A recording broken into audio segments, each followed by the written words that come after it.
Today's video is sponsored by Bespoke Post. Bespoke Post is a monthly membership club delivering a box of awesome, top-shelf goods from under-the-radar brands. It's free to join and you can skip a month or cancel anytime. Every month they have a range of different products, sure to meet the interest of everyone, with things ranging from clothing, outdoor gear, kitchen utensils, bar supplies, and so much more. And these are high-quality products too, such as the Retreat Box, including a heavy-duty and very comfortable hammock that also includes a waterproof blanket so you don't have to worry about being cold during your downtime. There is also the Bullseye Box, a fun and different box that includes throwing knives, a sheath for the knives, and as well a target to have some fun while on your next adventure. And while that may not be what suits you or your interest, then don't worry. Bespoke Post has a personalized quiz that will help you find your perfect box. 90% of the products come from small brands, many of which are based right here in the United States, and every box of awesome has around $70 worth of goods inside, but only costs you a fraction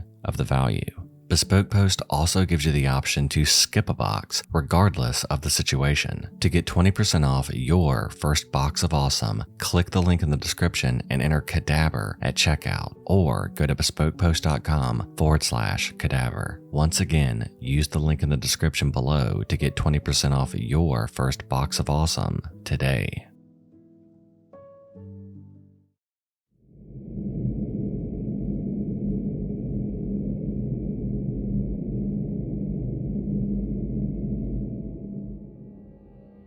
If you were a kid in Europe or North America in the 1980s or 1990s, you probably grew up with stories about Satan. More specifically, you grew up with stories about Satanists, people who supposedly worship the embodiment of evil in Christianity. It's a little weird when you think about it, because most of the Satanists that I've met are basically atheists with a few extra steps, and most of them don't even believe Satan exists, let alone worship him.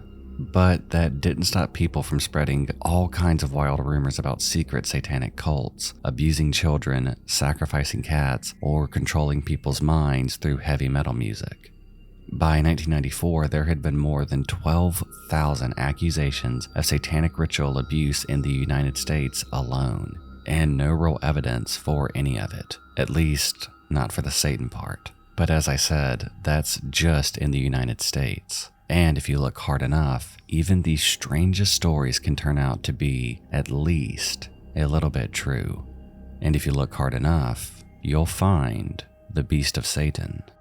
In January of 1998, two teenagers went missing near Milan, Italy. Chiara Marino was a 19-year-old shop assistant, and she'd been dating a 16-year-old student named Fabio Tallis for some time. The couple spent their Saturday evening as usual, drinking beer and listening to heavy metal music at the Midnight Pub, a center for Milan's metal scene. Both teens were big fans of heavy metal, and Fabio even played in a local band. Witnesses saw them in the pub and didn't report anything out of the ordinary. But Chiara and Fabio never made it home that night. At first, their friends thought the two of them had simply run off together. Police didn't pay much attention to this case, and it seems that the only person who cared was Fabio's father, Michele Tallis. Michele learned that Chiara had decorated her bedroom with black candles and goat skulls, and because of this, he became convinced that heavy metal and Satanism were behind their disappearances. No one can contradict me when I say that heavy metal and Satanism are closely linked. They are inseparable, he told the BBC. A brief segue from this story and a quick word that I want to say about the musical terms that you'll hear used in this story. Different sources describe the music Chiara and Fabio loved as heavy metal, but they also referred to it as black metal and death metal. Now, before everybody jumps in and crucifies me for not knowing the difference, I know that these three kinds of music are not the same thing, although there is at least a little bit of overlap between them. Unfortunately, none of the English language sources on this story seem to agree on what exactly kind of metal that the two would listen to, so unfortunately, there's no way to be more precise. For simplicity, I'm just going to say metal throughout the rest of this story. If you feel so inclined to make an explanation on the distinctions between all of them, feel free to do so in the comments. Back to the story. Michele had flyers printed out with information about his son's disappearance. He took long road trips to metal concerts all over Europe, handing out flyers and questioning everyone who knew Fabio. For some reason, Fabio's friends were strangely evasive. They avoided answering questions whenever possible. And for 6 years, Michele pursued his own investigation since the police and no one else seemed to want to help. He would map out the metal community Fabio had been a part of and figured out who was connected to whom and who played in which bands. And after 6 years of doing this, there was still no word from Fabio or Chiara. Then, in January of 2004, Michele saw a news story about a murder in the nearby town of Somma Lombardo. Mariangela Pizzotto, a 27-year-old former shop assistant, had been shot and buried alive, then allegedly finished off later with a shovel.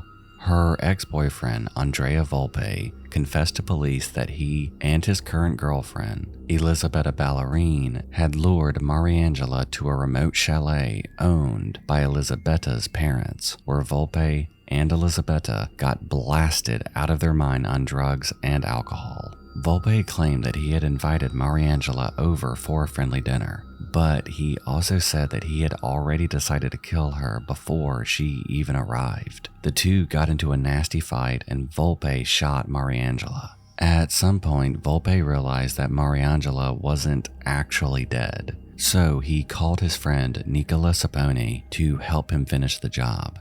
They ended up first hiding Mariangela's body in the chalet's greenhouse, then beating her with a shovel and burying her alive. Sapone then went home and pretended that everything was fine, while Volpe and Elisabetta took more drugs and decided to get rid of Mariangela's car by driving it into the river.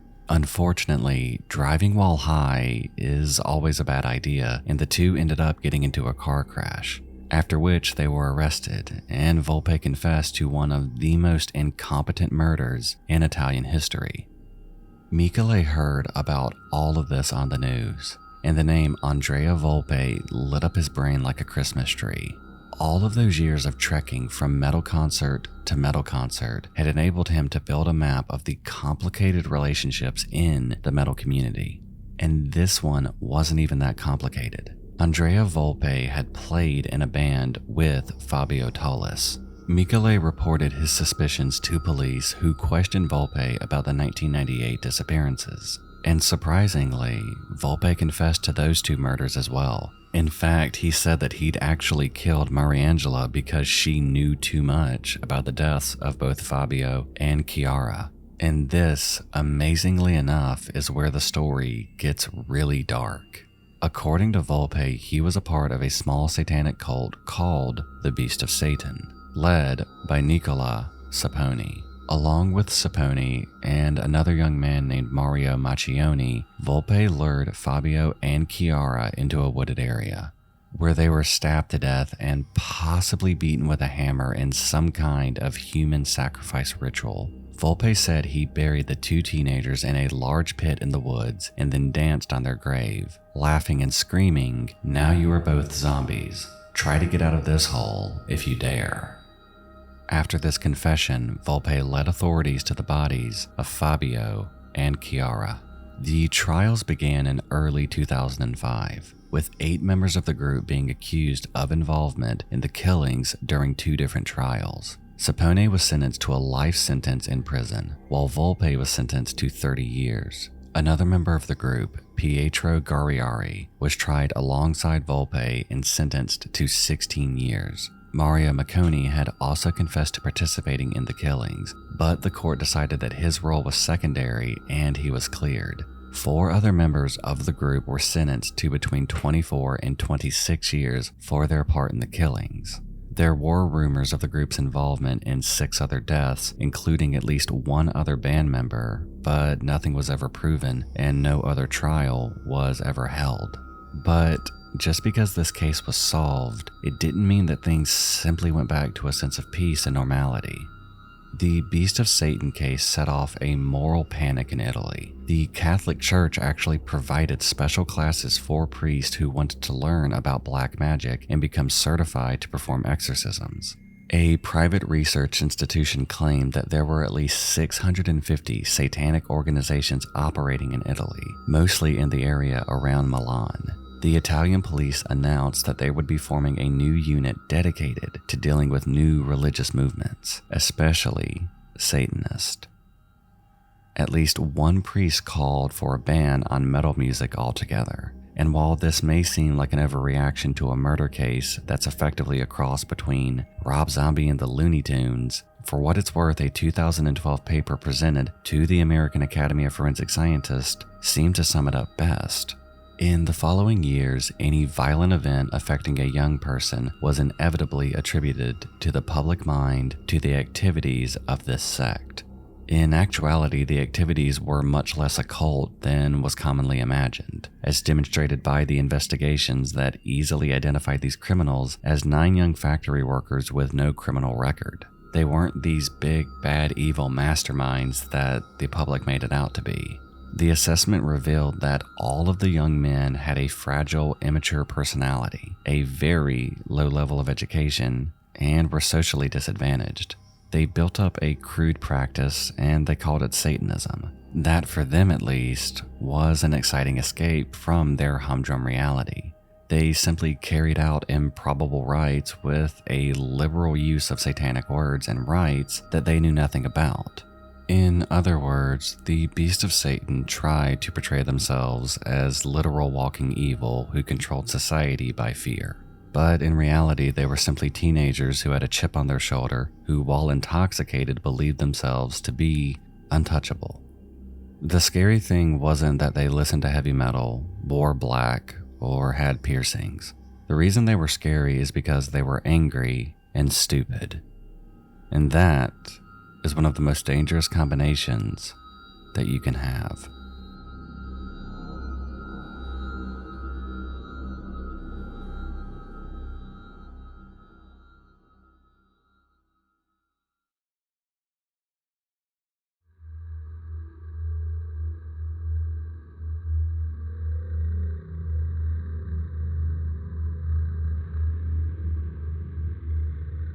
On Friday, October 12th, 2018, a small item appeared on page 2 of the Idaho Statesman, a daily newspaper based in Boise, Idaho. Under the heading, 5 Stories to Catch Up On, it mentioned the Idaho County Sheriff's Office was searching for 2 people who went missing in 2 unrelated incidents. Connie Johnson, a 76-year-old former forest ranger, was working as a camp cook near Big Fog Mountain when she and her dog, Ace, went missing. The dog was found about 3 weeks later, but Connie never was. She was an experienced outdoors enthusiast, but she was 76, and the weather wasn't great, and an awful lot of bad things can happen to people in the middle of nowhere. Connie Johnson's disappearance isn't considered that much of a mystery, however. But Terrance Woods Jr. is another story altogether. Terrance Woods Jr. was a 26-year-old freelance filmmaker who lived in Maryland with his father. In early October, he was working as a production assistant on a reality show called Gold Rush that was filming near Penman Mine in the Nez Perce National Forest. He flew from Maryland to Montana on September 30th to begin working on the shoot, and at first, everything seemed normal. However, a few days in, he went to his supervisor and asked to be granted leave. He said that his mother was sick and that she would be undergoing surgery, and he needed to fly out to be with his family. The supervisor agreed, and Woods was scheduled to leave on October 10th. The problem is that Woods' mother wasn't actually sick, and she was never going to have a surgery. His family stated that they have no idea why he would have lied. And the story only gets weirder from here. On October 3rd, Woods texted his father, Terrance Woods Sr., to say that he'd be coming home early, but he didn't say why. On October 6th, Terrance Woods Sr. got the worst phone call of his life. One of the crew members on the shoot called him to tell him that his son had disappeared. According to this anonymous crew member, the crew of Gold Rush reached the remote part of Idaho where the show was to be filmed on Thursday, October 4th. They went out to dinner together and nothing seemed off about Woods at the time. Then, on the morning of Friday, October 5th, Terrance Woods Jr. had an anxiety attack. According to his father, the younger Woods had no history of anxiety, and he seemed to shake off whatever was going on in time to head for the set and to do his work. But this strange story didn't end there. Late in the day, towards the end of the shoot, according to this anonymous crew member, Terrance Woods Jr. tried to grab a drone out of the sky. Nobody seems to know why he did this, and then in the middle of a conversation with another crew member, he seemingly without warning or any kind of provocation, stripped off his work belt, including his radio, and ran at full speed towards a cliff. For the first instant, the crew members thought that he simply had to go to the bathroom. The problem is that Terrance Woods Jr. just kept running, and running, until he disappeared over the edge. A crew member ran over to the edge of the cliff to see what had happened and spotted Woods at the bottom, still running as fast as he could, apparently unhurt by the fall. He disappeared into the forest and was never seen again. Woods was reported missing that evening, and searchers headed out the following day to look for him. They searched on foot and by ATV. They used dogs and helicopters. Eventually, they managed to follow Woods' trail to a nearby road, but they couldn't figure out whether he had crossed it, followed it to the right or the left, or got into a vehicle. There has been no sign of Terrance Woods Jr. since October 5th, 2018. The case is still considered open, but Terrance Woods Sr. says that there's been no movement, and he's not entirely sure if his son even made it to Idaho at all, since he didn't appear in any of the show's behind-the-scenes photos posted on Facebook. This wouldn't be the first time something terrible happened to a crew member on a film set. In 2014, a film called Midnight Rider was shooting on a set of railroad tracks in Georgia when a CSX freight train barreled through, hitting and killing an assistant camera woman named Sarah Jones. And you've probably heard about the incident on the set of the Western film Rust, where actor Alec Baldwin accidentally shot a cinematographer named Helena Hutchins. But these accidents are usually just that, accidents. And somebody pays the price for it. You don't often hear about people on film sets making bad things happen to themselves. Of course, this is all assuming that the story told by the Gold Rush crew is accurate. Whatever happened to Terrance Woods Jr., it happened in the middle of nowhere, with only his co-workers as witnesses. Without a body, there's no way to prove or disprove their story. If Terrance Woods Jr. is still alive, he's 32 years old as of the writing of this video. When he was last seen, he was 5'9" and weighed around 130 pounds, with black hair and brown eyes. His father is still, to this day, looking for him, and there's an Instagram account called @FindTerranceWoods dedicated to the search. I'll be linking that Instagram account in the description below. What puzzles a lot of people is why would a promising young artist suddenly run off into a national forest? Or, if he didn't, why would people who tell stories for a living tell one that makes so little sense? Something that I noticed when I was researching this is that Terrance's story reminds me a lot of the Lars Matank mystery, the one that swept through the internet about 10 years ago. A man who was seemingly perfectly fine, who then in a matter of days began acting strangely and literally ran away with no signs of stopping. In the case for Lars, it was instead the polar opposite of locations. Where Terrance disappeared in a remote area, Lars did the same but in an airport with hundreds of other people, and both young men haven't been seen since. In no way am I saying that these cases are related, but they do have parallels of each other. Terrance could have had a mental breakdown. He could have possibly wanted to just start a new life. That's the problem. There are countless theories, but ultimately very little in the way of evidence for what happened after he ran. What happened that day to send Terrance literally over the edge, we may never know. And that is the true tragedy of this case, the lack of any answers that can only cause a person to become plagued by the thoughts of what if.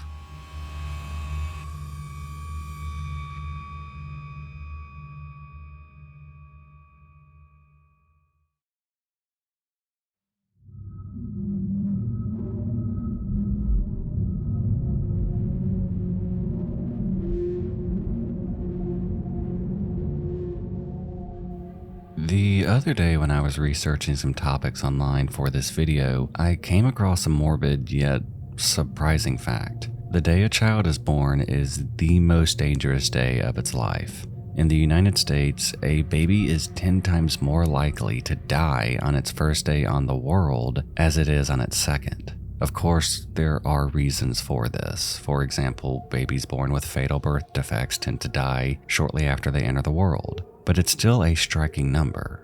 Many people will ask, what's really going on? And while sometimes it's just bad luck, sometimes it's a mistake, and sometimes it's something a hell of a lot worse.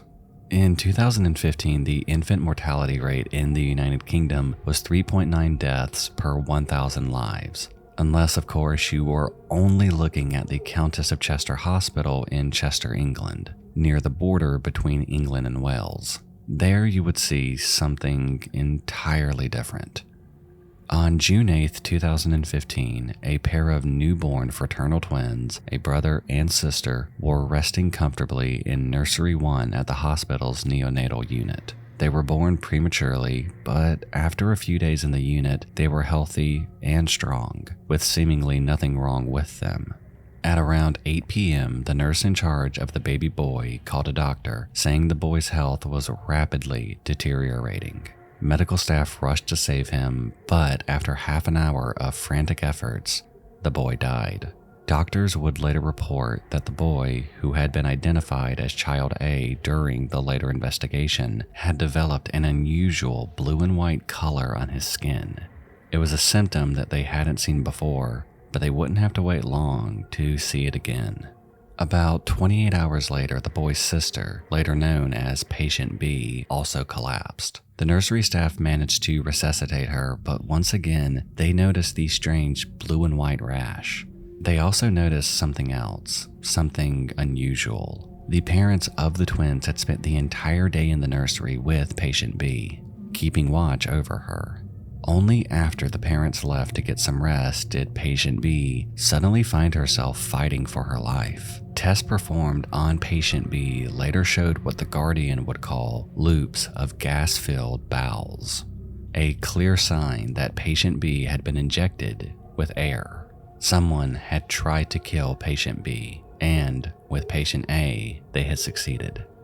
On June 14th, a patient known as Child C died from air being injected into his stomach. 8 days later, on June 22nd, another patient collapsed. The blue and white rash was back, and this time, it was on a baby girl struggling to live through the early hours of the morning. Patient D crashed twice and was revived both times, but her third collapse was fatal.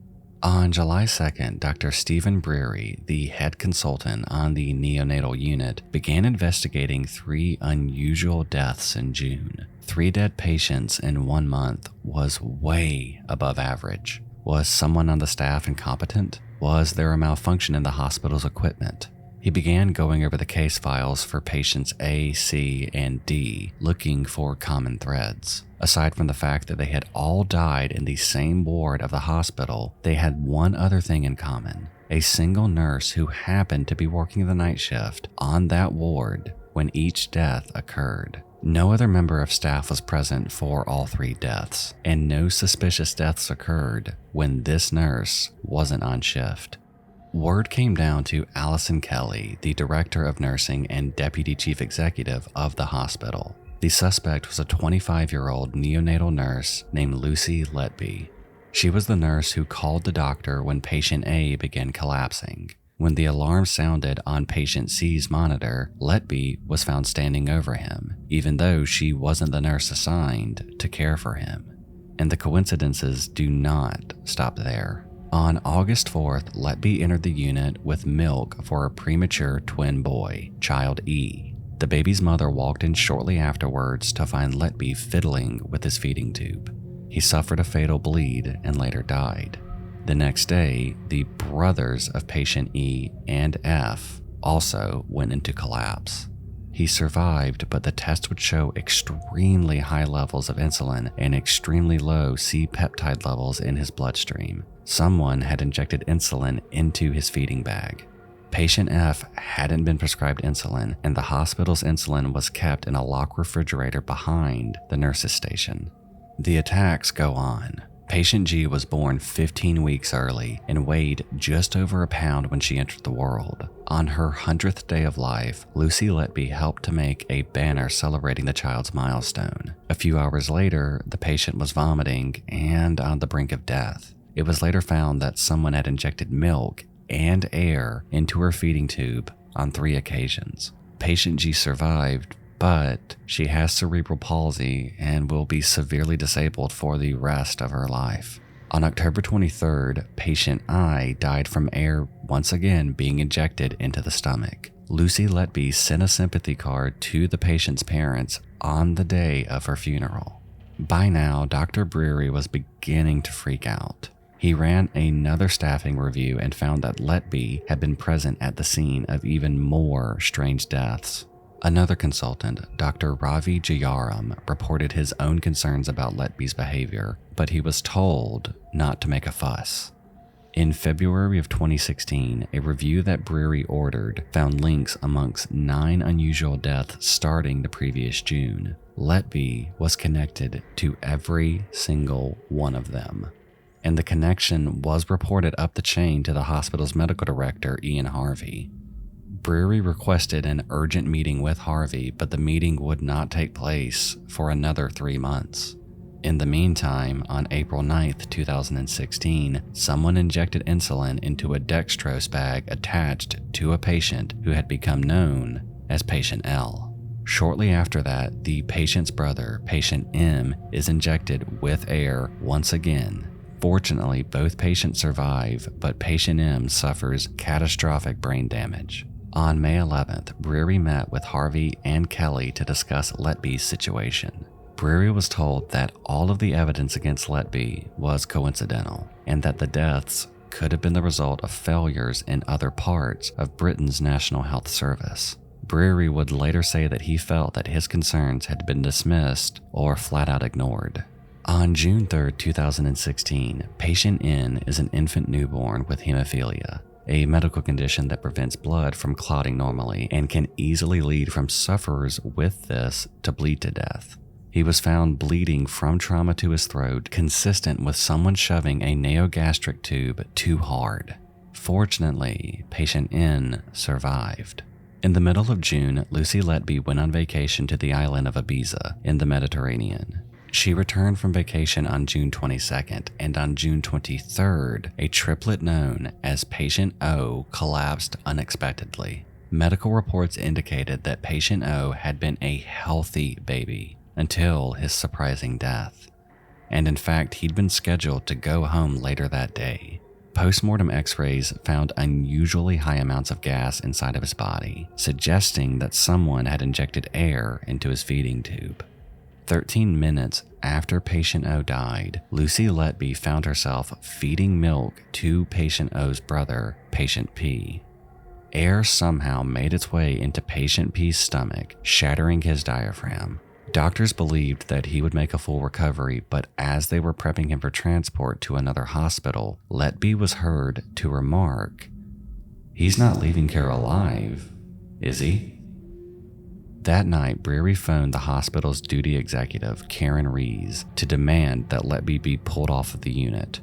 However, Rees insisted that Letby was completely safe to continue working in her current position. She went even further and told Brewery that she herself would take full responsibility if anything happened to any other patients.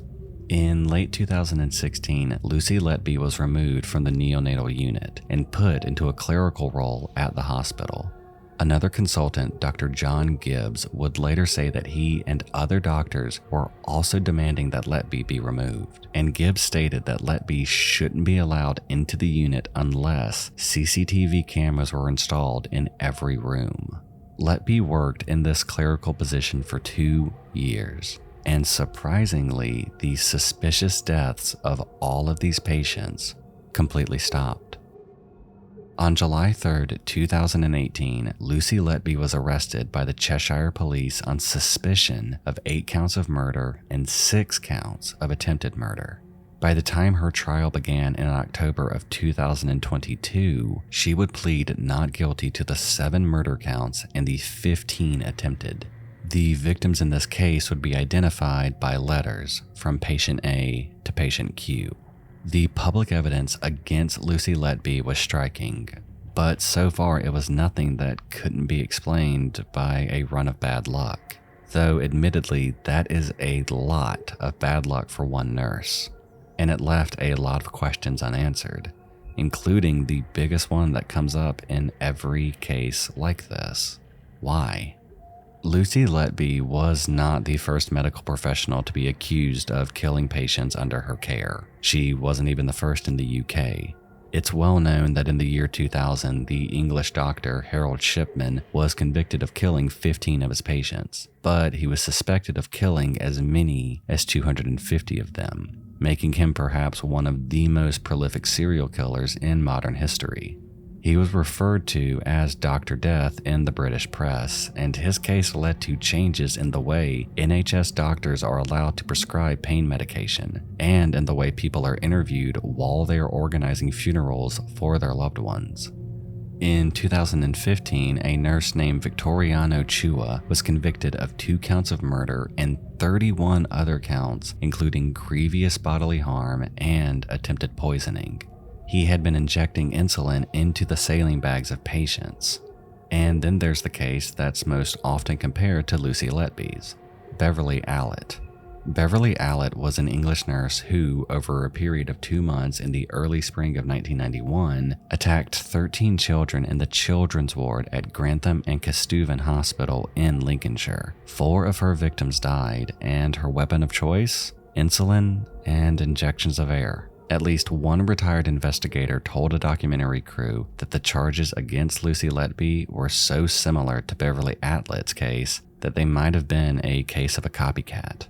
And this isn't unique to the United Kingdom. Do a Wikipedia search for the phrase angel of death, and you'll find the names of at least 6 medical professionals who were all accused of killing their patients, and got so famous for it that the press gave them all the same nickname. And that's not counting all of the ones who got different nicknames or never got famous enough to get their own. So why does this happen? There are a few reasons. Part of it is that we tend to look at these situations backwards. Instead of asking why some medical professionals take up killing, we should be asking why some people who want to kill become medical professionals. The answer there is simple. It's an easy access of victims. Patients in a hospital are some of the most vulnerable human beings around, and people are far less likely to suspect anything if, for example, a single extra cancer patient dies one night in the oncology ward. And then there are the most unusual reasons for murder. Some angels of death killed because they were angry at their patients or their coworkers. Some of them wanted the attention and the adrenaline rush of saving a life and made a small miscalculation. Some of them enjoyed playing God, holding the power of life and death in their hands. But ultimately, what does that tell us about Lucy Letby? Unfortunately, the answer here is not much as we'd like. While a lot of personal details about Letby came out during the trial, many of them are hazy, contradictory, or just plain speculation by the media. At one point, prosecutors claimed that Letby was playing God, like some of the medical killers before her. They also claimed that she had a crush on, or maybe an affair with a doctor at that hospital, and that she was texting him and trying to get his attention nonstop, and actually resorted to attacking patients to get him to rush in simply to pay attention to her. The Guardian reported that a post-it note was found in her purse after her arrest, which read, "I killed them on purpose because I'm not good enough to care for them." The Telegraph claimed that she was afraid that she'd never be loved, and that she'd written another note reading, "I'll never marry or have children. I'll never know what it's like to have a family." After 2 years away from being a nurse, under investigation for the multiple deaths, she could have just been jotting down her own depression.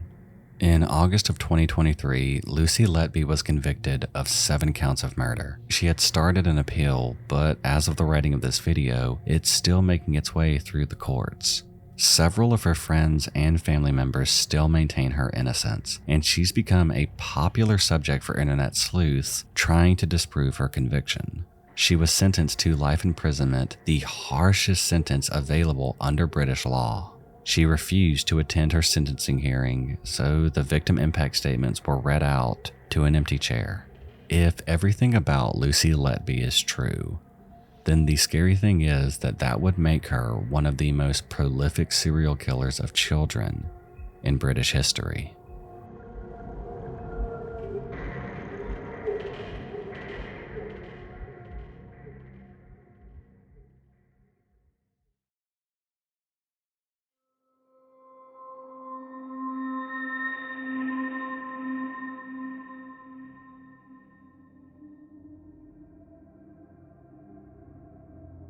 Most of us have a movie or TV show that we can watch over and over and never get tired of. Some people could rerun episodes of Friends or The Office until the sun burns out. For others, it's The Princess Bride or Interstellar. And for others, that movie is Scarface, the 1983 gangster movie directed by Brian De Palma and starring Al Pacino. If you've never seen the movie, it's the story of a penniless Cuban refugee in Miami who works his way up to become the most powerful drug lord in the state. But if you have seen the movie, then you may also be aware that it has a ghost in it. By the time Scarface hit theaters in December of 1983, one of the actors who appeared in it had already disappeared without a trace. Her name was Tammy Lynn Leppert, and while she was uncredited when the movie first came out, there's something about a classic movie and a beautiful missing woman that just won't leave the public's mind. Tammy Lynn Leppert is one of those mysteries that we can't seem to leave alone. Tammy was born in February 5th, 1965 in Rockledge, Florida, a former resort town that eventually became a bedroom community for the Kennedy Space Center. She was a beautiful child, and that's not hyperbole. That's the opinion of the community that she lived in. By the time that Tammy was 10 years old, she had already entered and won dozens of beauty pageants. She had been dubbed Little Miss Florida, Little Miss Talent, Little Miss Firecracker, and Brevard County's version of the former child star Shirley Temple. By all accounts, the pageants were a way to channel her hyperactive energy in a positive direction, along with Girl Scouts and acrobatic lessons. Tammy's mother, Linda, was incredibly supportive of her daughter as well, going as far as to making her own pageant costumes and encouraging her to compete in them as long as she wanted to. But Linda did tell the Orlando Sentinel that Tammy had no dreams of becoming a model or an actor. Instead, she actually wanted to be a dentist. But it does seem, like many dreams, that they fell along the wayside as she got older. Yet the beauty pageants continued on. Tammy competed in more than 400 contests by the time that she turned 18, and she managed to take home over 280 crowns. In 1978, she made the cover of the October issue of CoverGirl magazine, and by the time that she was in high school, she had appeared in plays, commercials, print ads, and with a combination of her pageant experience and her modeling work, she landed a small role in the 1980 teen comedy Little Darlings. She was barely in it, granted, but barely isn't the same as not as all, and Tammy finally had a foot in the door of the entertainment industry. It seemed that 1983 was going to be Tammy's breakout year. Early in the spring, around her 18th birthday, she filmed a part in the comedy Spring Break, and only a few weeks later she was slated to film her appearance in Scarface.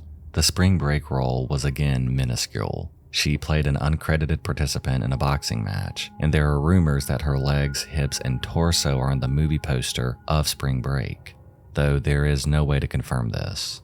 But even with all of the success that Tammy had had throughout her young life, it was around the time that Spring Break wrapped up filming that things began to unravel for Tammy.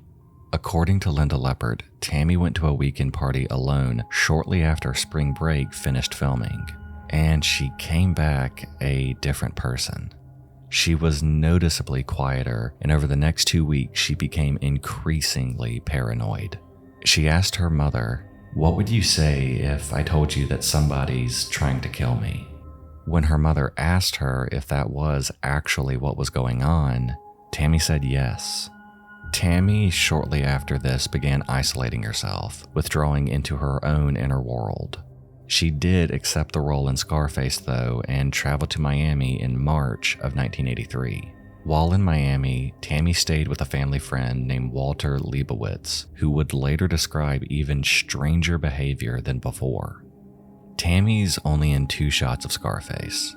First, she's seen walking towards the car outside of a motel while characters Manny and Chi-Chi are standing lookout during the infamous chainsaw scene. It's a blink and you'll miss it kind of moment. But she's just distracting enough on screen and in the story to allow Al Pacino's character Tony to get captured by his enemies when his friends aren't looking. A few moments later, she's seen leaning over Manny's car door to talk to him while another character gets far too familiar with the chainsaw inside. Her whole job in the scene is to be a walking misdirection, to be eye candy that's there and gone before you realize you've missed something important. It's ironic, considering what happened next. Tammy was on the set of Scarface for about 4 days total, before something happened. Walter Leibowitz would later tell the TV show Unsolved Mysteries that he got a call from the casting director who said that Tammy had experienced some kind of mental breakdown on set.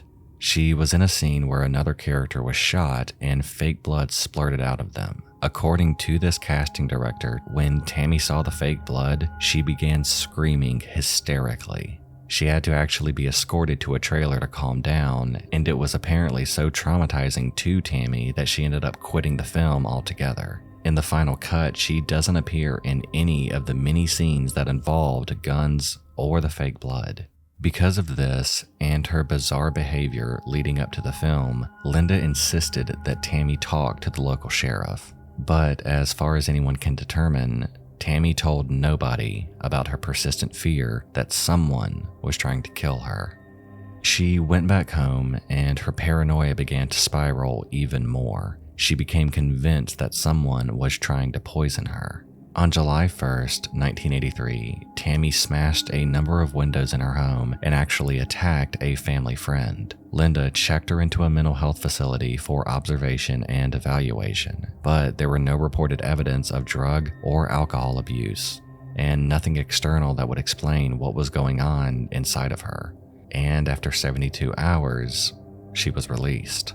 The day after she got home from the hospital was July 6th, 1983. Tammy and a male friend drove to a nearby beach together, but pretty soon they got into some kind of argument. According to that friend, he dropped Tammy off in the parking lot of a bank in Cocoa Beach, Florida. She was wearing a blue denim skirt and shirt decorated with flowers on one shoulder, along with sandals and a gray purse. After being dropped off, Tammy would never be seen again.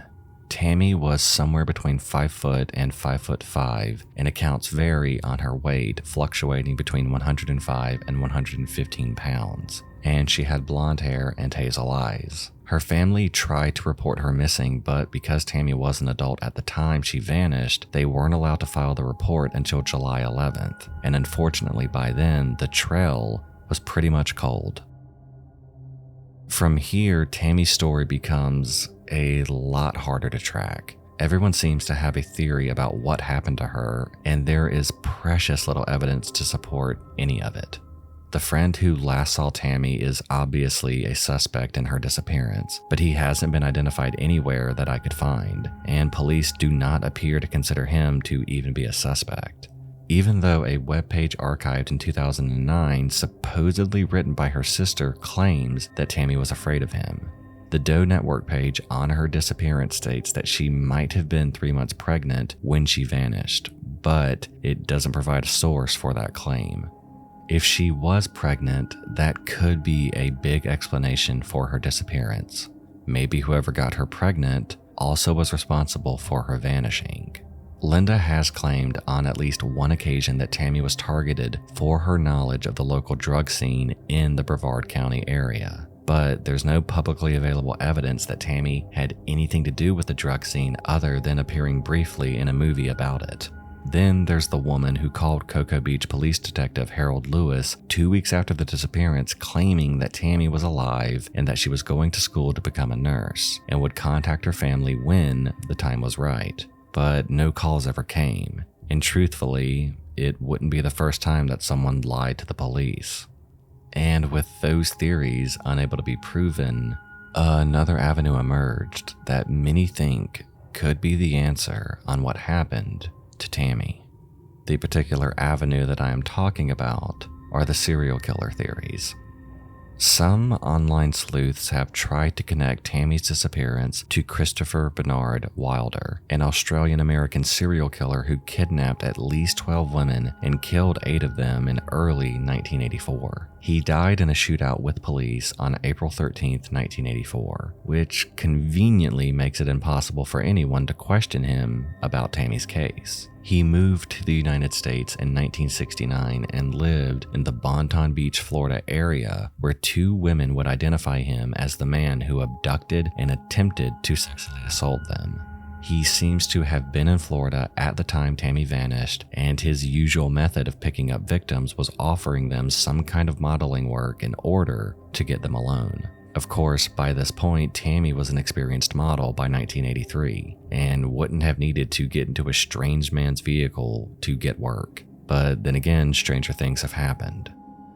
Then there's John Brennan Crutchley, who was suspected of being a serial killer with as many as 30 victims. He was first identified by police in 1985, but his alleged crimes go back as far as the 1970s. He was also in Florida in 1983, and he had a history of picking up hitchhikers and doing them harm. It could have been Wilder who was responsible for Tammy's disappearance. It could have been Crutchley, but the truth is it could have been anyone, including Tammy herself. People experiencing a mental health crisis do not always make great decisions. And there are always predators looking for someone to have a moment of weakness. A petite, beautiful woman alone in a parking lot is a hell of an opportunity. No proof has ever been found that Tammy was alive or dead after July 6th, 1983. And that is exactly what keeps us coming back to Tammy's case after all of these years. Like the girl in the blue bikini, Tammy Lynn Leppert was around just long enough to fascinate us, but not long enough to find out the truth.